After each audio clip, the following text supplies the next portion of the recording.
আসাম প্রদেশের নওগাঁও জেলাতে বয়ান করতেছিলাম, পাশে বসা ছিল এক দেওবন্দি আলেম। আমি যখন আলোচনার প্রারম্ভে বললাম যে আমার দয়াল নবী নূরে মুজাসসাম, সেই নূরে মুজাসসাম নবীর উম্মত হতে পারাই শুকরিয়া আদায় করি, যখন এই কথা বললাম সাথে সাথে উনি আমার ক্লিক করলেন, হুজুর ওয়াজ বন্ধ করেন। কেন? আপনি বাংলাদেশে আসছেন মেহমান মানুষ, কিন্তু এখানে বিভ্রান্তি সৃষ্টি করতে পারেন না। আমি কীভাবে বিভ্রান্তি করলাম? আপনাদের নবী কি নূরে মুজাসসাম বললেন?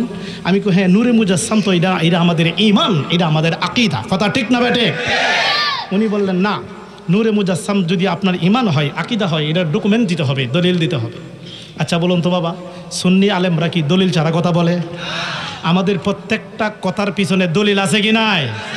আমার ব্রিফকেসটা খুলি একটা কিতাব বের করলাম, তাদের কিতাবটার নাম কিতাবটা এমদাদুস সুলুক। কিতাবটা লিখছে কে জানেন? এই বাংলাদেশ নয়, সমগ্র ভারত উপমহাদেশে যত কৌমি মুহতামিম আছে, আলেম ওলামা আছেন, সবার মাথার মুকুট, মাথার তাজ, যাদেরকে তারা আকাবির মনে করে, তার নাম রশিদ আহমদ গাঙ্গুহি। এই রশিদ আহমদ গাঙ্গুহির লেখা কিতাবটা বাবা বের করলাম, নাম হলো এমদাদুস সুলুক। এই কিতাবের 172 পৃষ্ঠা। জোরে কোন কত? 172 পৃষ্ঠা খুললাম, খুলিয়ে বললাম ভাই একটু পড়েন। না আপনিই পড়েন। তো আমি বললাম এই জন্য এখানে লিখছে ইয়াবাত মাসুর হে হামারি হুজুর পাক সাল্লাল্লাহু আলাইহি সাল্লাম সায়ানি হিতে হে উসলিকা হামারি হুজুর পাক সাল্লাল্লাহু আলাইহি সাল্লাম সরতপা নূর হে নূরতে হে চিৎকার দেখুন সুবহানাল্লাহ। এখানে লিখছেন আপনাদের আকাবির ভাই, আপনি তো আমার কথা মানলেন না, নবী নূরে মুজাসসাম কন্যা। আমি কি রশিদ আহমদ গাঙ্গুহি মানেন? হ্যাঁ, উনি তো আমার আকাবির। তাহলে এই কিতাবটা কার লেখা? রশিদ আহমদ গাঙ্গুহি লেখা। আমি কিতাবটা পড়েন, দেখেন আপনার আকাবির কি লিখছে ইয়াবাত মাসহুর হে হামারি হুজুর পাক সাল্লাল্লাহু আলাইহি সাল্লাম সায়ানি হিতে হে। উনি লিখছে এই কথা প্রসিদ্ধ যে নবীজির কোনো ছায়া ছিল না। সুবহানাল্লাহ বলতে না জোরে? এই সরাইলের বাবারা একটু আওয়াজ দিয়ে বলুন তো, নবীজির ছায়া ছিল না, এই আকীদার সাথে আমরা একমত আছে কি নাই? উনি আমি ভাই এটা মানেন তো? হ্যাঁ, নবীর তো ছায়া ছিল না। আমি তাহলে উনিও বলছেন নবীর ছায়া ছিল না। এর পরের লাইনটা একটু পড়েন।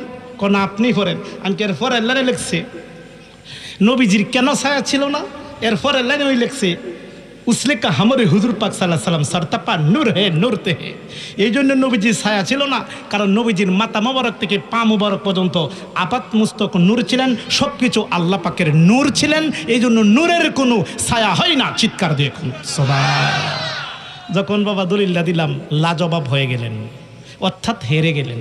তাহলে আমার দয়াল নবী নূরে মুজাসসাম, এই আকীদার সাথে আমরা একমত আছে কি নাই? কে কে আছি দুইটা হাত তুলে দেখায়, আমার নবী দেহ নারায়ে তাকবীর, নারায়ে রিসালাত, আহলে সুন্নাত ওয়াল জামাত, সবাইকে মারহাবা। এই নবীর উম্মত হতে পারাই আল্লাহ পাকের দরবারে শুকরিয়া আদায় করি। সবাই জবানটা খুলে বলি আলহামদুলিল্লাহ। পাশাপাশি শুকরিয়া জ্ঞাপন করছি মহান প্রভুর দরবারে যে আল্লাহ দয়া করে মায়া করে এই ফিতনা ফাসাদের যুগে, আখির জামানায়, বেলায়েতের যুগে কোনো না কোনো হক্কানি বেলায়েতধারী একজন হাদির হাতে হাত রেখে বায়াত রাসূল গ্রহণ করার মতো সুযোগ যে আল্লাহ করে দিলেন। কাজী আল্লাহ পাকের দরবারে শুকরিয়া আদায় করি। সবাই জবানটা খুলে বলি আলহামদুলিল্লাহ। আমরা যারা বায়াত গ্রহণ করেছি আমাদের নসিব খারাপ না ভালো? ভালো। আমি প্রমাণ করবো মুখে না, কোরআন শরীফ থেকে প্রমাণ করবো আমাদের নসিব যে ভালো। কোরআন শরীফ সূরার নাম সূরা ফাথা, আয়াত নম্বর 18। আল্লাহ বলেন লাকাদ রাদিয়াল্লাহু আনিল মুমিনিন ইয ইউবাইয়ুনাকা তাহতা শাজারা। আমার নবী বলেন, হ্যাঁ আমার আল্লাহ বলেন লাকাদ রাদিয়াল্লাহু আনিল মুমিনিন। আল্লাহ বলেন নিশ্চয়ই আমি আল্লাহ তাদের প্রতি সন্তুষ্ট হয়ে গিয়েছি। আল্লাহ বলেন আমি তাদের প্রতি রাজি হয়ে গেছি। কাদের প্রতি? ইয ইউবাইয়ুনাকা, হে নবী আপনার কাছে যারা বায়াত নিয়েছে আমি তাদের প্রতি আমি আল্লাহ সন্তুষ্ট হয়ে গিয়েছি। সুবহানাল্লাহ। তাহলে এই আয়াতে কারিমা থেকে সুস্পষ্ট প্রমাণ হলো আল্লাহ কার প্রতি রাজি হয়ে যায়, আল্লাহ কার প্রতি সন্তুষ্ট হয়? যারা বায়াত রাসূল গ্রহণ করে। এখন আমরা যারা বায়াত রাসূল গ্রহণ করেছি আল্লাহ আমাদের প্রতি রাজি হয়ে গেছে, এ থেকে আমাদের নসিব খারাপ না ভালো? আচ্ছা কি বলেন, আল্লাহ যদি কারো প্রতি রাজি হয়ে যায়, আল্লাহ যদি কারো প্রতি সন্তুষ্ট হয়ে যায়, তার ইহকাল পরকালে কোনো ভয় আছে? তাহলে আল্লাহ আমাদের প্রতি রাজি হয়েছে, এটা কোরআন দ্বারা সাবেত। বলতে পারেন যে হুজুর এই আয়াত তো নাজিল হয়েছে 1400 বছর আগে। হ্যাঁ, এই আয়াতটা নাজিল হয়েছে সাহাবায়ে কেরামের প্রেক্ষাপটে, এটাও সঠিক। তবে আয়াতটা নুজুলে খাস, হুকুমে আম, এটা আলেমুল আমরা বুঝবো। নুজুলে খাস হুকুমে আম, আয়াতটা নাজিল হয়েছে 1400 বছর আগে, কিন্তু এটার হুকুম এখনও আছে, এটার হুকুম এখনও আছে। এখনও যদি কেউ হক্কানি পীর মুর্শিদের হাতে হাত রেখে বায়াত রাসূল গ্রহণ করে, আল্লাহ তার প্রতি সন্তুষ্ট হয়ে যায়, রাজি হয়ে যায়, তার সমস্ত গুনাহ আল্লাহ মাফ করে দেন। তাহলে আমরা যারা বায়াত রাসূল গ্রহণ করেছি আমাদের নসিব খারাপ না ভালো? তাহলে চিৎকার দিয়ে বলি আলহামদুলিল্লাহ। আমি আমার আলোচনা শুরু করার আগে আপনার কাছে দুইটা অনুরোধ থাকবে। একটা অনুরোধ হচ্ছে, যতক্ষণ কথাগুলি বলবো প্রতিটা কথা রেফারেন্স দলিল দিয়ে বলবো, কথাগুলি গভীর খেয়াল করে শুনবেন। আর নাম্বার 2, মাঝে মধ্যে একটু উচ্চ আওয়াজ দিয়ে আমাকে সহযোগিতা করবেন। ইন্টারনেট অনলাইনে আমাকে অনেকে দেখেছেন, আমার হাজার হাজার আওয়াজ ইন্টারনেটে রয়েছে। আমার তরিকত টিভি নামে একটা আধ্যাত্মিক মারেফতের চ্যানেল আছে, তরিকতের চ্যানেল আছে। এই চ্যানেল অনেকে দেখেন, এবং সুন্নি প্রচার এবং তরিকতের পথে আরও 2টা চ্যানেল আছে। এখানে আমার অনেক ওয়াজ আছে, অনেকে আমরা দেখেছেন, আজকে অনেকে বাস্তব দেখছেন। তবে যতক্ষণ আলোচনা করব আমি দলিল ভিত্তিক করব, একটু গভীর খেয়াল করে শুনবেন। তবে এর আগে আপনার কাছে একটু উচ্চ আওয়াজ আশা করছি, একটু আওয়াজ দিয়ে বলুন বাবা, আমি যে আপনারা সকলকে নিয়ে দুরুদ শরীফ পড়ে মাহফিল শুরু করলাম, এই দুরুদ শরীফ পড়া থেকে আপনাদের কষ্ট হয়েছে? কি বলেন? দুরুদ শরীফ পড়লে আমার নবী খুশি হয় না বেজার হয়? আমার আল্লাহ বলেন, যারা আমার নবীকে খুশি করলো আমি আল্লাহ তার প্রতি খুশি হয়ে গেলাম। আল্লাহ বলেন, শুধু আমি খুশি হলাম না, তাদের গুনাহগুলিও মাফ করে দিলাম। আর একটু আওয়াজ দিয়ে বলুন, দুরূদ শরীফ পড়লে কি লাভ হয় না লোকসান হয়? আপনারা কি জানেন? আমরা তো অনেক সুখে আছি বাবা, আপনারা তো ইমানদার আশিকের রাসূল, অনেক এগিয়ে আছেন। উত্তরবঙ্গের তুলনা আপনারা অন্তত 20 বছর এগিয়ে আছেন। 20 বছর লাগবো ইমানের বেলা আপনারা ধরতে হারা, কারণ এখানে উত্তরবঙ্গে এখনও আহলে সুন্নাত ওয়াল জামাতের দাওয়াতের কাজ খুব কম হচ্ছে। আমি বেশিরভাগ উত্তরবঙ্গেই, আমার মুর্শিদ মনে হয় ওই সাইডে ডিউটি দিছে, আমি ওই সাইডে বেশি প্রোগ্রাম করি। আমি ওইখানে যখন দুরূদ শরীফ পড়ি বাবা, মানুষ দুরূদ শরীফ পড়তে চায় না।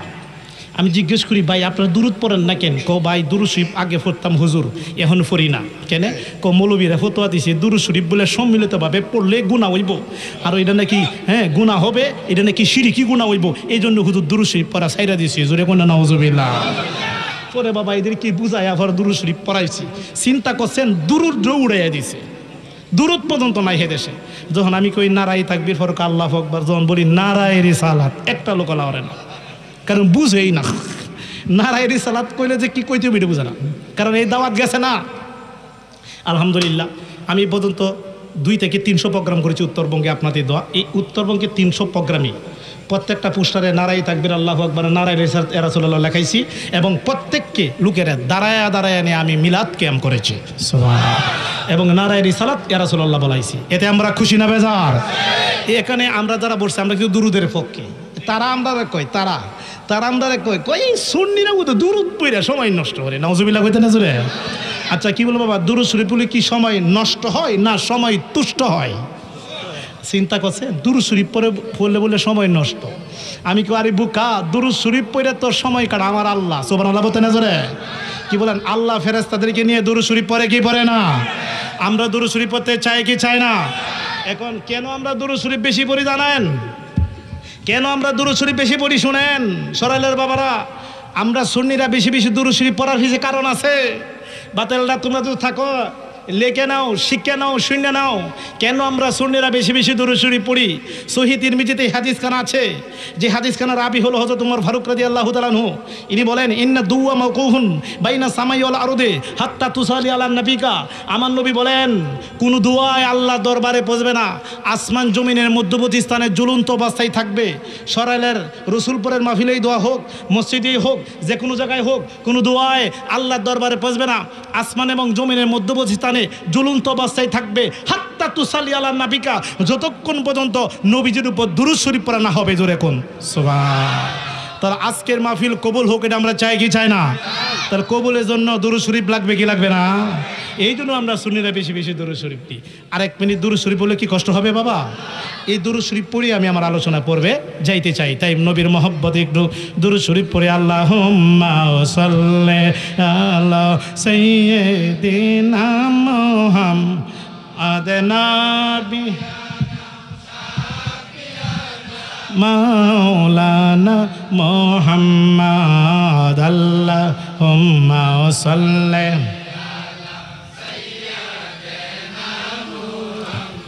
হায় হায় নবী আমার পরশমণি, নবী আমার জানের জান, বলো নবী আমার, আহা নবী আমার জানে। হায় হায় নবীজিকে না দেখিলে বাঁচে নায়া শেখের প্রাণ, বল নবীজিকে না দে শেখের প্রাণ। আল্লাহুম্মা সাল্লি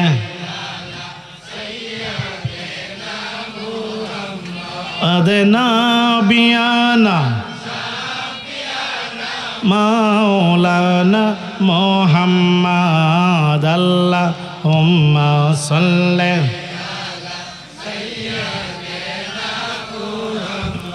ও সরাইল রসুলপুরের বাবারা, গভীর খেয়াল করে আমার কথা করে শুনবেন।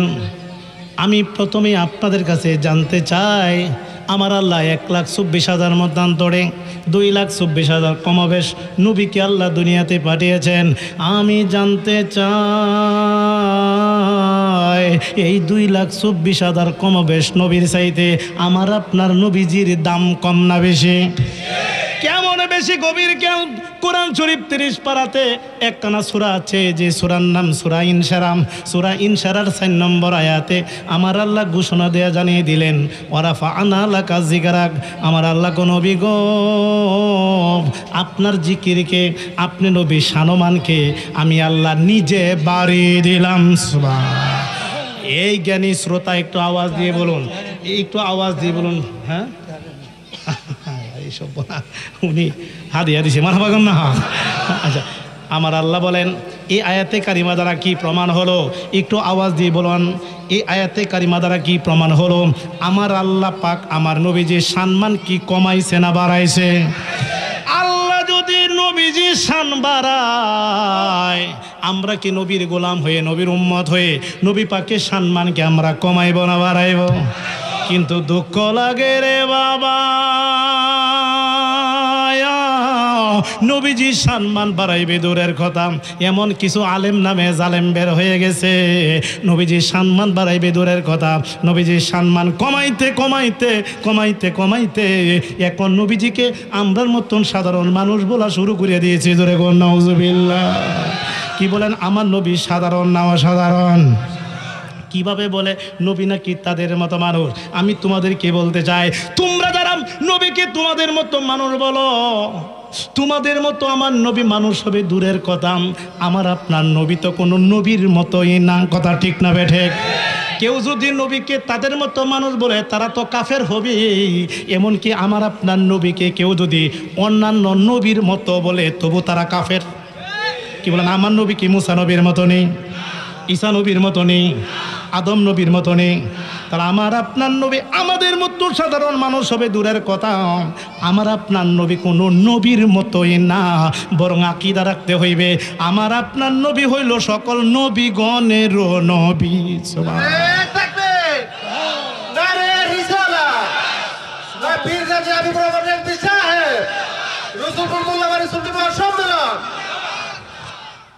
সবাই বলি মারহাবা। তাহলে বাবা, এই নবীর মর্যাদা কি আমার আল্লাহ কমাইছে না বাড়াইছে? এই বাবারা, আমি আপনাদের কাছে জানতে চাই, সবাই কিন্তু আপনারা জ্ঞানী শ্রোতা, যখন নবীজির বাবা কেমন শান। জিব্রাইল আমিন সব নবীগণের কাছে আসছে, তবে কোনো কোনো নবীর কাছে আসছে 5 বার, কোনো কোনো নবীর কাছে আসছে 10 বার, কোনো কোনো নবীর কাছে জিব্রাইল আমিন আসছে 20 বার, কোনো কোনো নবীর কাছে জিব্রাইল আমিন আসছে 40 বার, ইহার উপরে নাই। আর আমার আপনার নবীর কাছে জিব্রাইল আমিন আসছে বাবা 24,000 বার। তাহলে সেই নবীর মর্যাদা কি আমার আল্লাহ কমাইছে না বাড়াইছে? শুধু তা নয় বাবা, সুলাইমান নবীরে আমার আল্লাহ মুজাজা দিছে 3টা, মুসা ঈসা নবীরে মুজাজা দিছে আল্লাহ 5টা, মুসা নবীরে আল্লাহ মুজাজা দিছে বাবা 9টা, আর আমার আপনার নবীকে আমার আল্লাহ মুজাজা দিছে বাবা 3000। তাহলে বাবা, সব নবীগণের চেয়ে আমার নবীর দাম কম না বেশি? আর আজকে বলে নবী নাকি আমরার মতন সাধারণ মানুষ। জোরে কই না নাউজুবিল্লাহ। এই বাবারা, আমি আগেই বলছি, আমার কথাগুলো গভীর খেয়াল করে বাবা শুনতে হবে, না হলে কথাগুলো বুঝে আসবে না। এখানে যারা বসছেন আমি জানি সবাই জ্ঞানী শ্রোতা। এই বাবা, আমার আপনার দয়াল নবী কি আমাদের মতো মানুষ না নূরের নবী? কিসের নবী? এই যে বাবা কিতাবটা দেখছেন, এই কিতাবটার নাম হলো নসরে তিব। সবাই আমার দিকে তাকান, শুধু দলিল দিয়ে আলোচনা হবে, ওয়াজও হবে, দলিল হবে, ওয়াজও হবে, দলিল হবে। গভীর খেয়াল, এই যে একটা কিতাব দেখছেন, এই কিতাবটার নাম নসরে তিব। কিতাবটা লিখেছেন জিক্রুন নাম, কিতাবটা লিখেছেন আশরাফ আলী থানভী। ইনিকে কমি অঙ্গনে যারা আছেন সবাই ওনারে হাকিমুল উম্মত উপাধি দিছে। হাকিমুল উম্মত মানে কি বুঝেননি? উম্মতের বিচারক। এরা এত মানা মানে ওনারে বলছে উনি নাকি হাকিমুল উম্মত। এই আশরাফ আলী থানভীর নিজের লেখা কিতাব, উর্দু কিতাব, এটা দেওবন্দ থেকে প্রকাশ হয়েছে। দেওবন্দ অর্থাৎ দেওবন্দ থেকে, ইন্ডিয়া থেকে প্রকাশ হয়েছে। নসরে তিব জিক্রুন নাবিউল হাবিব সাল্লাল্লাহু আলাইহি সাল্লাম। এই কিতাবের পৃষ্ঠা হইল 25। জোরে কোন কত? আওয়াজে বলুন কত? 25 পৃষ্ঠায় পহলে রেওয়ায়াত, মানে প্রথম রেওয়ায়াত নূরে মোহাম্মদী কি বয়ান মে। এটার বিষয়টা হলো নূরে মোহাম্মদ সাল্লাল্লাহু আলাইহি সাল্লামের নূরের বয়ান। এখানে উনি একটা রেওয়ায়াত টানছে। হযরত জাবের ইবনে আব্দুল্লাহ আনসারী রাদিয়াল্লাহু তাআলা আনহু ফরমায়া তে হে मैंने रसूलुल्लाह सल्लल्लाहु अलैहि वसल्लम आरोज़ किया, मैं माँ बाप आप कुर्बान हो, मुझे ता अल्लाह ताला तमाम चीज़ों से पहले की चीज़ों पैदा किया। आप सल्लल्लाहु अलैहि वसल्लम ने इरशाद फरमाया, या जाबेर अल्लाह ताला ने तमाम चीज़ों से पहले तुम्हारे नबी का नूर अपने नूर के पैदा किया। चित्कार देखो सुभान। लेखसे बाबा हज़रत जाबेर রাদিয়াল্লাহু তাআলা থেকে বর্ণিত। ইনি আমার দয়াল নবীর কাছে গিয়ে বললেন, ইয়া রাসূল আল্লাহ, নবী গো, আমার মা বাবা আপনার কদমে উৎসর্গ হোক, আমি একটা জিনিস জানতে চাই। নবী কো কি? সর্বপ্রথম আমার আল্লাহ কি বানাইছে? তোমার আল্লাহ কইতে না জোরে? আচ্ছা, এই প্রশ্নটা তো যদি নবীর সামনে আমরা থাকতাম আমরাও করতাম, কথা ঠিক না ঠিক? এই প্রশ্ন কিন্তু সাহাবী করে ফেলছেন।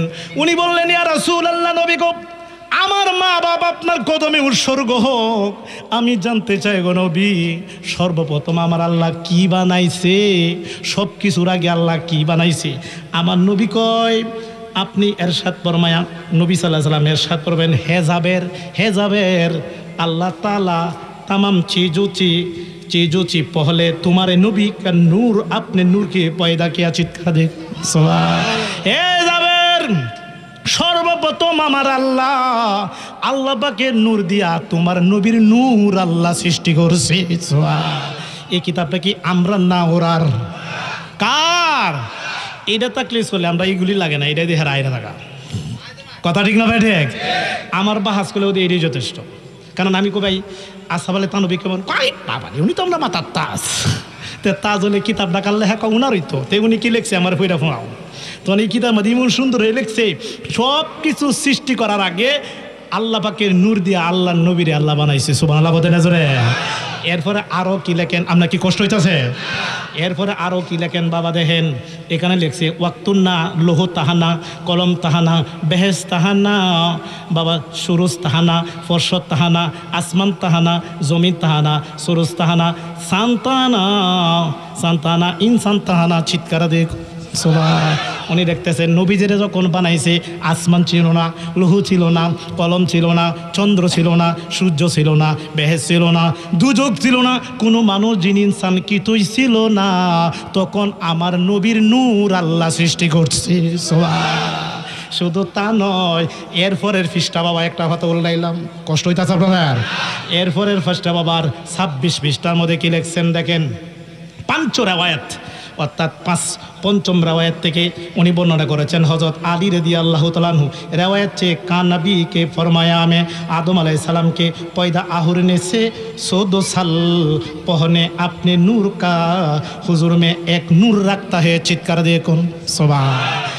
হযরত আলী রাদিয়াল্লাহু তাআলা থেকে এখানে রেওয়ায়াত উনি টানছেন। এখানে উনি বলতেছেন যে আমার নবী কখন থেকে নবী? সুবহানাল্লাহ বলতেন জুড়ে। এই আশরাফ আলী থানভী লেখেন, হেই পৃথিবীর মানুষ শুনো শুনো শুনো, আমার নবী কখন থেকে নবী শুনো। উনি 5 রেওয়ায়াতের মধ্যে বর্ণনা করেছেন। রেওয়ায়াতটা হযরত আলী রাদিয়াল্লাহু তাআলা থেকে বর্ণনা করেছেন। উনি বলতেছেন, পৃথিবীর মানুষ শুনো, আমার নবী কখন থেকে নবী শুনো। অনেক 570 খ্রিস্টাব্দে এবারে রবিউল আউয়াল তারিখে নবী নাহি জন্মগ্রহণ করছে, এবারে বলে 40 বছর বয়সে নবী হয়েছে। নাউজুবিল্লাহ বলতেন না জোরে? উনি বলতেছেন, না না না না, আমার নবী কখন থেকে নবী শুনো। আদম আলাইসালামকে সৃষ্টি করার আরো 14,000 সাল, অর্থাৎ আদম নবীকে সৃষ্টি করার আরো 14,000 বছর আগেই আল্লাহ নবীকে আল্লাহ নূর দিয়া নবী বানায়া রাখছে।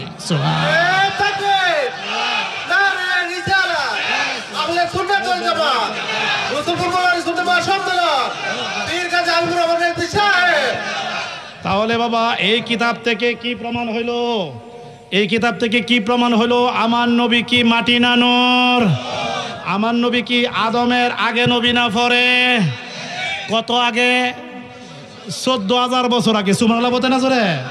কিছুদিন আগে এক না বলো হুজুর এক ওয়াজ বসে নবী বলে 40 বছর বয়সে নবী হয়েছে, ইহার আগে নবী ছিলেন না। জুড়ে কথা নাউজুবিল্লাহ।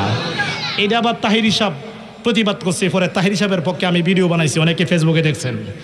এই আহমদুল্লাহ হ্যাঁ বলছে 40 বছরের আগে আমার নবী ছিলেন না। জোরে কথা না নাউজুবিল্লাহ। এই সরাইলের রসুলপুরের বাবারা একটু আওয়াজ দিয়ে বলুন, আমার দয়াল নবী কি 40 বছর বয়সে নবী না এর আগে নবী? জোরে কোন? পরে না আগে? এখন আমার দয়াল নবী যে আগে, এই মেশকাতের এই 513 পৃষ্ঠার মধ্যে এই হাদিস খান আছে। এই হাদিস খান আছে এই মেশকা শরীফ। এর বয়স কত জানেন? আজ থেকে প্রায় 1200 বছর আগের কিতাব। সুবহানাল্লাহ বলতে না জোরে? এই কিতাবটা শুধু আমরা পড়ি না, হেরো পড়ে। এর নাম মেশকাতুল মাসাবি। এটা কমি মাদ্রাসায় পাঠ্য। এটা ব্রাহ্মণবাড়িয়ার বড় হুজুরের মাদ্রাসা এটা পড়ানো হয়, জামিয়া নুসিয়া। অলিপুরি মাদ্রাসা এটা পড়ানো হয়। এই হাটাজারি মাদ্রাসায়, আহমদ শফির মাদ্রাসায় পড়ানো হয়, দেওবন মাদ্রাসায় পড়ানো হয়। ভাগ করে যত বাংলাদেশের কৌমি মাদ্রাসা আছে সবার মধ্যে কিতাবটা পড়ানো হয়। এটার নাম মেশকাত শরীফ। ওরা একটা ক্লাসের নামে মেশকাত। আর আমরা এই মেশকাত শরীফ পড়ে আসছি দাকিল আলিম ফাজিল আলিয়া মাদ্রাসায়, সরকারি যেটা। এটা দাকিল আলিম ফাজিল 3 ক্লাসে এই মেশকাত শরীফ পড়ানো হয়। এই মেশকাত শরীফের মধ্যে 5,945 খানা হাদিস। সুবহানাল্লাহ বলতে না জোরে? এটা প্রথম খণ্ড, দ্বিতীয় খণ্ড আছে, 2টা কিতাব একসাথে। তো এই মেশকাতের পৃষ্ঠা নাম্বার হলো 513। জোরে কোন কত? আমরা কি কষ্ট হইতেছে? তাও দিতে হবে। মেশকাতের পৃষ্ঠা কত? 513। মানে সাহাবীর নাম আবু হুরায়রা। নবীকে প্রশ্ন করলেন, মাতা ওয়াদাবাত লাকাত নবুয়াত ইয়া রাসূলুল্লাহ। এই কিতাবে কিন্তু আছে। নবীকে প্রশ্ন করলেন, ইয়া রাসূলুল্লাহ, নবী গো আপনি কখন থেকে নবী?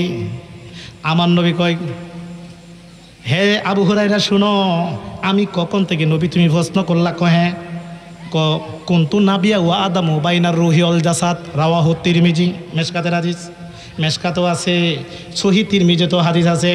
আমার নবী কয়, আমি কখন থেকে নবী শুনো, আদম আলাইহিস সালাম যখন রুহুর বাঁচিল, দেহর বাঁচিল, আদমের কোনো খোঁজ খবর নাই, তখনও আমি দয়াল নবী ছিলাম। এই আকীদার সাথে আমরা একমত আছে কি নাই? শুধু তা নয়, এই মেশকাতে 513 পৃষ্ঠায় আরেক কানা হাদিস আছে। হাদিসটা শোনাই, যদি এখানে কোনো মৌলবীরা তাহলে লেখে নাও। যদি না থাকে জিব্বা কেটে ফেলবো, যদি থাকে গো ভাই তাহলে সংশোধন হইয়া যাইও। সমাজের মধ্যে ফিতনা সৃষ্টি করো না, কথা ঠিক না বেঠিক? 513 পৃষ্ঠায় মেশকাত। আমার দয়াল নবী কয়, ও রুবিয়া উম্মাল্লাতি রাতিনা ওয়া দাআতনি ওয়া খারাদালাহু নূরুন আদা আলাহা মিনহু কুসুরু শাম, রাওয়াহু সুন্নাহ, রাহু আহমদ ও ইবনে মাজাহ।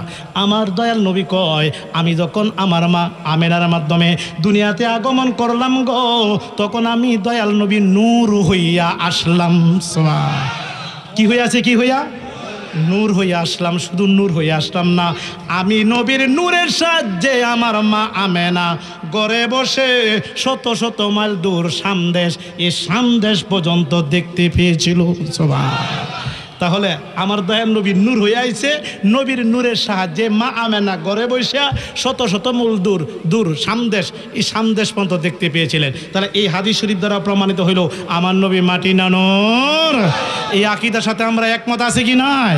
তাই মহব্বতে পড়ি, আমার নবী হলো নূরের নবী, বলন আমার নবী হলো নূর।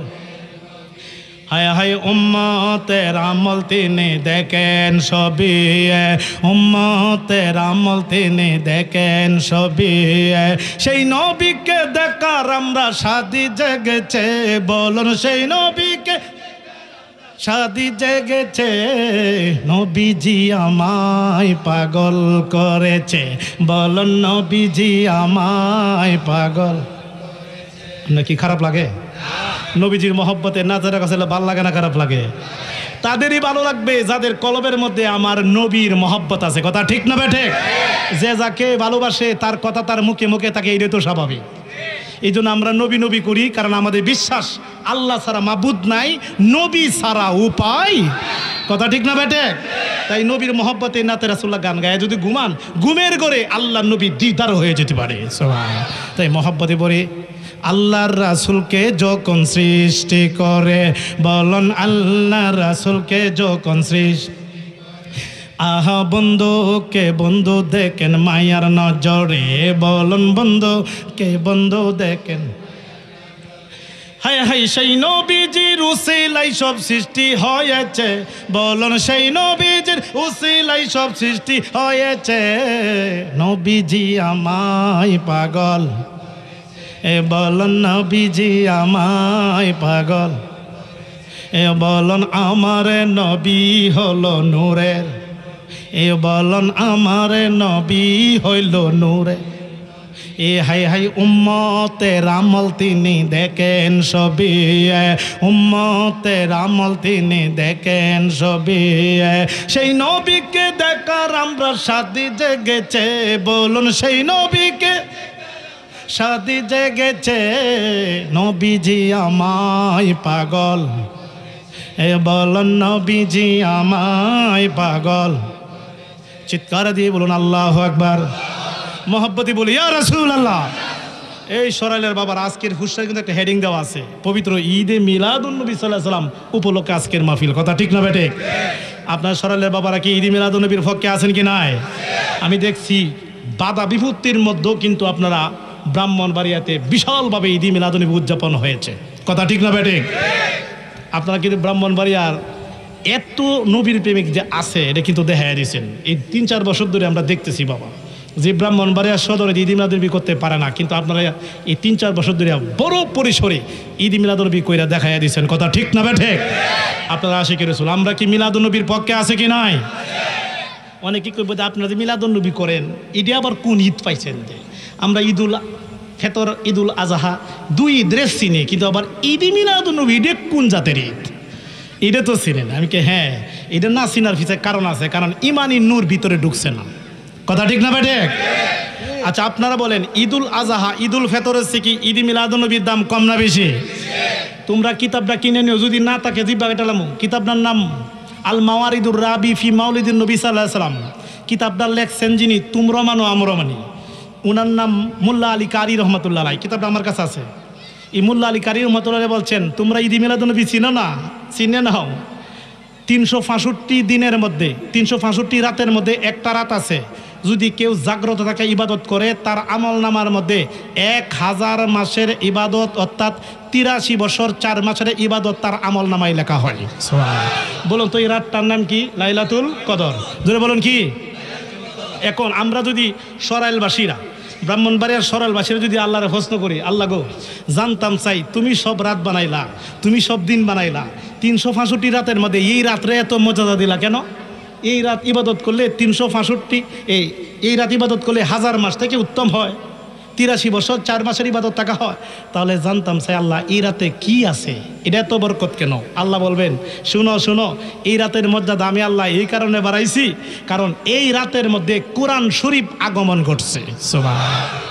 তাহলে কোরআন শরীফ নাযিল হওয়ার কারণে এই রাতের দাম কি আল্লাহ কমাইছে না বাড়াইছে? ও সরালের আশিকি রাসূলেরা, আপনারা বলুন। মোল্লা আলী কারি রহমাতুল্লাহ আল মাওয়ারিদুর রাবি ফি মাউলিদিন নবী সাল্লাল্লাহু আলাইহি সাল্লাম কিতাবে লেখছেন, পৃথিবীর বিশ্ববাসী মুসলিম শোনো শোনো শোনো, কোরআন যদি আগমন হওয়ার কারণে এই রাতের দাম যদি 1000 মাস থেকে উত্তম হয়, তা আমার দয়াল নবী যেদিন যেই রাত্রে আগমন করেছে এই রাতের দাম লাইলাতুল কদরের চেয়েও আরো উত্তম। সুবহানাল্লাহ। জোরে কোন না সুবহানাল্লাহ। লাইলাতুল কদরের চেয়েও উত্তম হবে আমার দয়াল নবীর আগমনের রাত। সুবহানাল্লাহ। জোরে। কোরআনের দাম বেশি না আমার নবীর দাম বেশি? নবীর দাম বেশি। নবী না এলে কোরআন আইলে নেই। তাহলে নবীর আগমন যেই রাত্রে ঘটছে এই দিন যদি 1000 মাস থেকে উত্তম হয়, তাহলে আমার দয়াল নবীর আগমনের রাতের দাম কি কোরআনের আগমনের চেয়ে কম হবে না বেশি হবে? ওরা এরা ঈদ মিলাদুন নবীর কথা পায় না। আচ্ছা বলুন তো, নবীর আগমনের দিন আনন্দটা কি ছোট আনন্দ হবে না বড় আনন্দ? খুশিটা কি ছোট খুশি না বড় খুশি? এই বড় খুশির তো পবিত্র ঈদে মিলাদুন্নবী, সকল ঈদের সেরা ঈদ ঈদে, কথা ঠিক না বেটে? এখন এরা কিতাব পায় না, এই কিতাব তো অভাব নাই। একটা কিতাব আজকে আমার ব্যাগে ছিল, দেখা যায়। এই যে কিতাবটা দেখো, মিডিয়াতে যাবে দেখাই, কিতাবটার নাম আন-নিয়ামাতুল কুবরা আলাল আলাম। সুবহানাল্লাহ কইতেন না জোরে? এটা সব বাহিরের কিতাব, দেশের না, সব বাইরের। মিশর থেকে আনা হয়েছে এবং পাকিস্তান করাচি থেকে আনা হয়েছে, মিশন আজহার থেকে, এবং লেবানন বৈরুত থেকে আনা হয়েছে, এবং পাকিস্তান দিল্লি থেকে আনা হয়েছে। বিভিন্ন দেশ থেকে কিতাবগুলো সংগ্রহ করা হয়েছে। বেশিরভাগ কিতাব আমি বৈরুত থেকে আনছি, যেটা লেবাননে যে হিজবুল্লাহ, যেটা যুদ্ধ চলতেছে, এই হিজবুল্লাহর দেশ বৈরুত থেকে আনা হয়েছে। এই আন-নিয়ামাতুল কুবরা আলাল আলাম, আরবি টু আরবি কিতাব, আরবি টু আরবি। এই কিতাবের 5 পৃষ্ঠা, জোরে কোন কত পৃষ্ঠা? আপনার কি কষ্ট হচ্ছে বাবা? আপনারা যে মিলাদুন্নবী করেন, কি লাভটা একটু শুনাইতেছি বাবা। এরা তো পায় না, ইমানি নূর তো বাবা নাই, থাকলে তো পাই লইলে। 5 পৃষ্ঠা, 5 পৃষ্ঠা, জোরে কোন কত পৃষ্ঠা? এই যে এখানে একটা ফসলে আছে, অধ্যায় আছে, ফসলফি বয়ান ফসলে মাউলিদুন নবী সাল্লাল্লাহু আলাইহি সাল্লাম, চিৎকার দিয়ে এখন সুবহানাল্লাহ। অর্থাৎ ঈদে মিলাদুন নবী সাল্লাল্লাহু আলাইহি সাল্লামের সম্পর্কে আলোচনা। কি আলোচনা? এখানে একটা হাদিস টানছেন আল্লাহর ওলি আল্লামা ইবনে হাজার হাইতামি রহমাতুল্লাহ আলাইহি। হাদিসটা পড়ে শোনাই। হাদিসটা হলো এই, ক্বালা আবু বকর সিদ্দিক রাদিয়াল্লাহু তাআলা আনহু, মান আনফাকা দিরহামান আলা কিরাতি মাউলিদুন নবী সাল্লাল্লাহু আলাইহি সাল্লাম কানা রাফিকি ফিল জান্নাহ, চিৎকার দিয়ে এখন সুবহানাল্লাহ। এবং হযরত আবু বকর সিদ্দিক রাদিয়াল্লাহু তাআলা আনহু বলেন, যারা ঈদে মিলাদুন্নবী উদযাপন করবে, মাত্র ঈদে মিলাদুন্নবী উদযাপন করতে গিয়ে 1 দিরহাম টাকা খরচ করবে। এই যে আজকে খরচটা যে করছেন ঈদে মিলাদুন্নবী সম্পর্কে, হযরত আবু বকর সিদ্দিক বলেন, যারা ঈদে মিলাদুন্নবী সম্পর্কে মাত্র 1 টাকা খরচ করিবে, তারা কি করবে? কানা রাফিকি ফিল জান্নাহ, তারা আমি আবু বকরের বন্ধু হইয়া জান্নাতে থাকবে। সুবহানাল্লাহ। তাহলে কি এই কাজটা ভালো কাজ না খারাপ কাজ? আমরা কি ঈদে মিলাদুন্নবী করতে চাই কি চাই না? একটা হাদিস, আর একটা হাদিস বর্ণনা করি। এরপরে হাদিসটা, ওয়াকালা উমর রাদিয়াল্লাহু তাআলা আনহু, মান আযযামা মাউলিদুন নবী সাল্লাল্লাহু আলাইহি সাল্লাম ফাকাদ আহিয়াল ইসলাম। হযরত উমর ফারুক রাদিয়াল্লাহু তাআলা আনহু বলেন, যারা ঈদে মিলাদুন্নবী উদযাপন করবে, তারা ইসলাম ধর্মকে জিন্দা করবে। সুবহানাল্লাহ।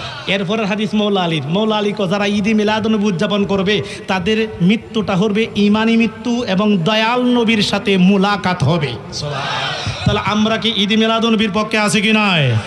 হাত তুলে দেখাই কে কে। নারে তাকবীর, নারে রিসালাত। দয়াল নবী যেখানে, নূরের নবী যেখানে, ওলি আল্লাহ যেখানে, পীর মাশায়েখ যেখানে, আহলে বায়াত যেখানে, মিলাদুন্নবীর আলো, মিলাদ কিয়ামের আলো, সুন্নিয়তের আলো, কোরআন হাদিসের আলো, নবী আছে যেখানে, নবী নাই যেখানে, আমরা কি সেখানে আছি? নবী যেখানে নাই, আমরা সেখানে। আমার আল্লাহ বলেন, আমিও সেখানে নাই। সুবহানাল্লাহ বলতে না জোরে? কি বলেন? যেখানে নবী থাকবে না, সেখানে কি আল্লাহ থাকবে? আচ্ছা, আজকের মাহফিলের আশেপাশে মনে হয় একজন আল্লাহর ওলির মাজার আছে না ভাই? কি? হযরত মান্নান শাহ রহমাতুল্লাহ আলাইহি। সুবহানাল্লাহ বলতে না জোরে? আমারে বাবা বেশিরভাগ ওলি আল্লাহর এই টানে, আমি ওলি আল্লাহর মাজারের উরুসই বেশিটে। তো যাক, এখন আজকেও আল্লাহর ওলি আমাকে কবুল করেছেন, এতে আমরা খুশি না বেজার? আমরা কিন্তু মাজারের পক্ষে, কথা ঠিক না বেঠিক? ওখানে একদল বাইরে হয়েছে, আপনাদের সময় নয় বেমার ঢুকছে, মাজার বাঙ্গেল তো চা, ইমন একটা দল বাইরে হয়েছে, আছে কি নাই? আচ্ছা, এইটা কোন দল রে বাবা? মাজার বাঙ্গেল তো চা, তাহলে মাজার যে বাঙ্গেল তো চা, এইটা কোন দল? এইটা এমন একটা দল রে বাবা, এরা মূলত আল্লাহর ওলির বেলায়েতকে তারা বিশ্বাস করে না। আমরা কি বেলায়েত বিশ্বাস করি কি করি না? আল বেলায়াতু জিল্লুন নবুয়াত, বেলায়েত হলো নবুয়াতের ছায়া। যারা বেলায়েতকে বিশ্বাস করে না, তাদের নবুয়াত মানা হয় না। কারণ বেলায়েতে মুর্শিদ হয়ে আসিলেন দিনের নবী, মুর্শিদকে না পাইলে কে রাসূল পাবি? কথা ঠিক না বেটে? আমরা কি বেলায়েত বিশ্বাস করি কি করি না? এরা ওলি আল্লাহর মাজার ভাঙ্গিয়া ফেলতে চায়। আমি জানতে চাই, আমরা কি বাবা ওলি আল্লাহর মাজারের পক্ষে আছে কি নাই? এখন আমরা সুন্নিরা কেন মাজারে যায়? এই সরাইলের বাবারা, এই সরাইলের রসুলপুরের আশেপাশে যদি অলি বিরোধী লোক তোমরা থাকো, আমি যে কিতাবটা নিয়ে আসছি আমি দেখাচ্ছি, তোমরা দেখো। কিতাবটার নাম ফতোয়ায়ে শামী। জোরে বলুন কি? এটা পৃথিবীর মধ্যে সবচেয়ে বড় ফতোয়ার কিতাব। এসে বড় ফতোয়ার কিতাব আর নাই। এটা বই রচ্ছে বাবা 48,000 টাকা হাদিয়া। শোনা লাগবে জানে বাবা, কয়টিয়া বেতন ভা কিনতার বলিতে কিতাব লাফাইব দা মুসি দেখারে জানো না কিচ্ছু। আর কিতাব যদি খুললে দেয় একটা লাইনও হতো না, কারণ এটা কিন্তু জেজ জবান নাই বাবা। কিন্তু এর বড় ধরো যে মাথার মাঝে টুপ দিয়ে দিছে, এটা লুই ঘুরতেছে। আর কোনোদিন যাচাই বাছাই করে দেখলো না আছে না নাই। আচ্ছা, আমরা তো বলি আল্লাহর মাজারে যাই, কেন যাই শোনো, আজকে দলিল দেয়া যায়। আমি কিন্তু আমার ভাই আমার একটা বিষয় দিছে, আসতেছে আলোচনা, এটার পরে আলোচনায় আমি মূল আলোচনায় নিয়ে আসবো। ইহার আগে একটু দলিল দেয়া নেই। আমরা সুন্নিরা কেন মাজারে যাই? এই ওয়াহাবি ভাইরা শুনো, কেন আমরা ওলি আল্লাহর মাজারে যাই শুনো। কয়েকটা কারণে আমরা মাজারে যাই। যদি তোমরা আমরা প্রশ্ন করি মাজার শব্দের অর্থ কি, তাই তো তোমরা বলতে পারো না। সত্য কথা দেখবেন, ওয়াহাবি মোল্লারে জিগাইবেন যে তোমরা যে মাজারে মাজার পূজা কও, বলো তো মাজার শব্দের বাংলা কি? মাজার শব্দটা তো বাংলা না, মাজার শব্দ হলো ফার্সি শব্দ। এখন মাজার শব্দের অর্থ কি আসলে জানি না। এখন আজকে শিখে নিন, মাজার শব্দের বাংলা হলো জিয়ারতের স্থান। কিসের স্থান? জিয়ারতের স্থান। তাহলে কি আমরা কি কয়? আমরা বলে মাজার পূজা করি। আসলেই তো না, কিন্তু জানে না মাজার শব্দের অর্থ কি। আমরা কি মাজার পূজা করি না মাজার জিয়ারত করি? আরে মাজার শব্দের অর্থই তো জিয়ারতের স্থান। কেন পূজা পূজা করার স্থান কি কই তাহলে? আচ্ছা, এখন বাবা আমরা কেন মাজারে যাই?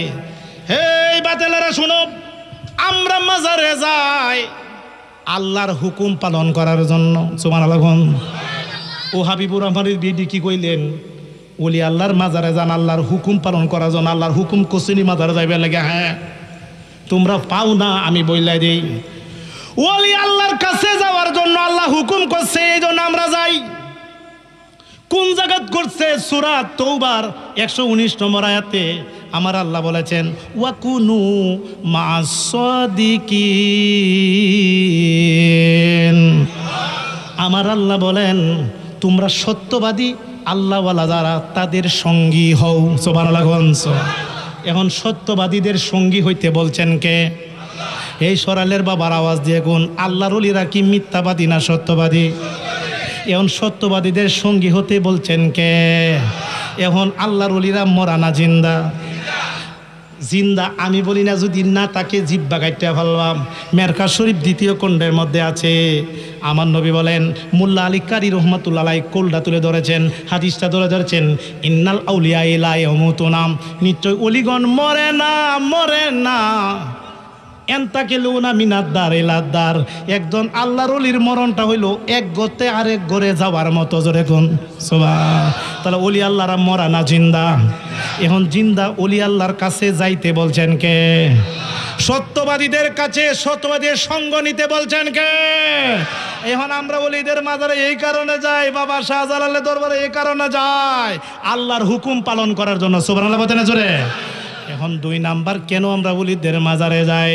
হে বাতেলারা শোনো, কেন আমরা ওলিদের মাজারে যাই? 2 নম্বর কারণ হলো ওলিদের মাজারে গেলে আল্লাহর রহমত পাওয়া যায়। এটা দলিল আছে। হ্যাঁ, কোরআন সূরা আরাফ 56 নং আয়াত আল্লাহ বলেন, ইন্না রহমাতাল্লাহি করিবুম মিনাল মুহসিনিন। আমার আল্লাহ কয় নিশ্চয় আল্লাহর রহমত ওলিদের নিকটবর্তী, কারণ ওলিদের কাছে আল্লাহর রহমতের গুডাউন রয়েছে। জোরে কোন সুবহানাল্লাহ। আমরা সবাই রহমত চাই কি চাই না? এই জন্য আমরা রহমতের গুডাউন ওলিদের কাছে চাই রহমত আনার জন্য। সুবহানাল্লাহ বলেন জোরে। আচ্ছা, 3 নাম্বার বিষয়, আমরা ওলিদের মাজারে কেন যাই? ওলিদের মাজারে এই কারণে যাই, ওলিদের মাজারে যাই জিয়ারত করার জন্য। ওলিদের মাজারে যাই, ওলিদের মাজারে গেলে দ্রুত গতিতে দোয়া কবুল হয়ে যায়। দলিল আসেনি? হ্যাঁ, আগেই বলছি, একটা কত দলিল ছাড়া বলবো না। এই যে একটা কিতাব বাবা দেখছেন, কিতাবের নাম রুদ্দুল মুহতার ফতোয়ায়ে শামী। ফতোয়ায়ে শামী জিলদে আওয়াল, মানে জিলদে আওয়াল 1ম খণ্ড। এই 1ম খণ্ড বাবা আমি খুললে বের করতেছি, পৃষ্ঠা নাম্বার 149। জোরে কোন কত? আওয়াজে বলুন 100 কত? 149 পৃষ্ঠায় লাল লাল দাগ দেওয়া আছে। ফতোয়ায় স্বামী যদি না থাকে আমার বিচার হবে, আর যদি থাকে রে বাবা অনলাইনে এই ওয়াজটা যাবে, তোমরা ফতোয়ায় স্বামী কিনে দেখবা আছে না নাই। তোমরা তো মানো, আমরাও মানি, এটা নির্ভরযোগ্য ফতোয়ার কিতাব। এই ফতোয়ায় স্বামী 149 পৃষ্ঠার মধ্যে কি লেখা আছে, যদি লেহাটা থাকে, যদি কথাটা থাকে, হাদিসটা থাকে, তাহলে তোমরা মাইনা নিও, যদি কোলটা থাকে। আর যদি না থাকে তাহলে আমার বিচার হবে। কেন আমি বললাম, এই যে ফতোয়ায় স্বামী জিলদে আওয়াল পৃষ্ঠা নম্বর 149, ইমাম শাফি বলেন, ইমাম শাফিরে চিনেননি বাবা? হানাফি, শাফি, মালিকি, হাম্বলি, 4টা মাযহাব। আমরা 4 মাযহাব বিশ্বাস করি কি করি না? 4 মাযহাব বিশ্বাস করি, কিন্তু আমল করি একটারে। কথা ঠিক না বেঠিক? আমরা হানাফি মাযহাবের লোক, জোরে কোন মাযহাবের? এখন আমরা হানাফি মাযহাবের আমল করি, কিন্তু অন্য মাযহাবও মানি। কথা ঠিক না বেঠিক? কারণ এই 4 মাযহাব যারা, 4 জন আল্লাহর ওলি, 4 জন আওলাদের রাসূল, সুবহানাল্লাহ বলেন না জোরে? এখন বাবা এই যে হানাফি মাযহাবের ইমাম আবু হানিফা রহমাতুল্লাহ আলাইহি সম্পর্কে বাবা বলতেছেন, ইমাম শাফিও তো আল্লাহর ওলি, উনারও তো কোটি কোটি মানুষ অনুসরণ করে। কথা ঠিক না বেঠিক? উনি কি বলতেছেন দেখেন, সবাই আমাদেরকে তাকান। সরাসরি কুরআন হাদিস থেকে আলোচনা হচ্ছে। কিচ্ছা কাহিনী আমরাও জানি, গানগুন আমরা জানি, গানগুন গায়া কিচ্ছা কাহিনী গায়ে সময় নষ্ট করি না। এখন দলিল দিয়ে আলোচনা করতে হবে। বাতেলরা জানক, আমরা সুন্নিরা যাহা কিছু করি, যাহা কিছু বলি, সব কথার পিছে দলিল আছে। কথা ঠিক না বেঠিক? এই গানগুন গায়া আর এইভাবে গায়ে আবার সময় নষ্ট করা, এটা ঠিক না। কারণ একটা মাহফিল প্রতিদিন করে না, মাহফিলটা করে না। একটা মাহফিল করতে অনেক টাকা পয়সা খরচ হয়, অনেক সময় ব্যয় করতে হয়, তারপরে মাহফিল আয়োজন করে। কিন্তু কিছু বক্তা আছে দেখবেন, মালতনাই বিত্তে কত গান গজল গায়া নুচাগায় সময় নষ্ট না, এগুলি না। এখন আমরা সুন্নিরা তৎপর হয়েছি, এই বছর থেকে প্রত্যেকটা আলোচনা এভাবে কিতাব সামনে নিয়ে আলোচনা করার অঙ্গীকার নিয়েছি। কারণ কিতাব থেকে আলোচনা করলে মানুষের ইমানের জজবা, ইমানি বিশ্বাস কি কমে না আরো বাড়ে?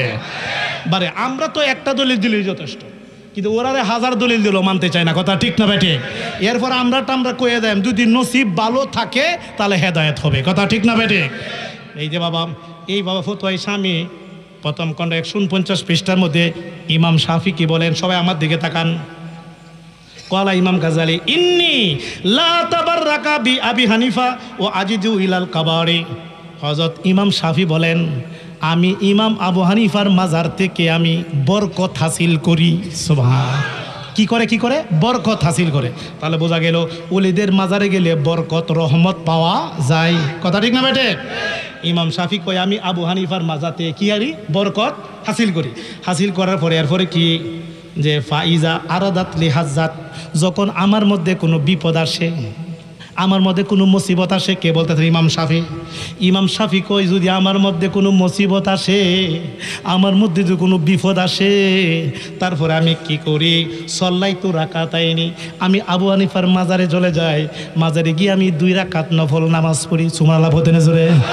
ইমাম শাফি কই, আমার মধ্যে যখন মুসিবত আসে, কোনো বিপদ আসে রে, আমি আর ঘরে বসে থাকি না, চলে যাই আবু হানিফা রাহমাতুল্লাহ মাজারে গিয়ে আমি 2 রাকাত নফল নামাজ পড়ি। 2 রাকাত নফল নামাজ পড়া ওয়া সালতুল্লাহি তাআলা, আমি আল্লাহ পাকের কাছে প্রার্থনা করি।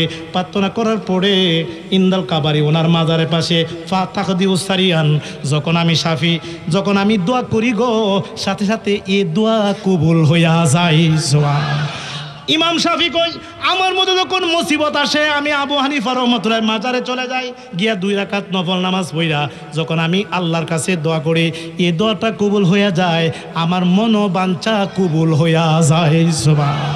উনি বলতেছেন আমার বিপদ দূর হইয়া যায়। তাহলে এই কোল থেকে কি প্রমাণিত হইল যে মাজারে গেলে মুসিবত দূর হয়, মাজারে গিয়া দোয়া করলে এই দোয়া দ্রুত গতিতে কবুল হইয়া যায়। সুবহান।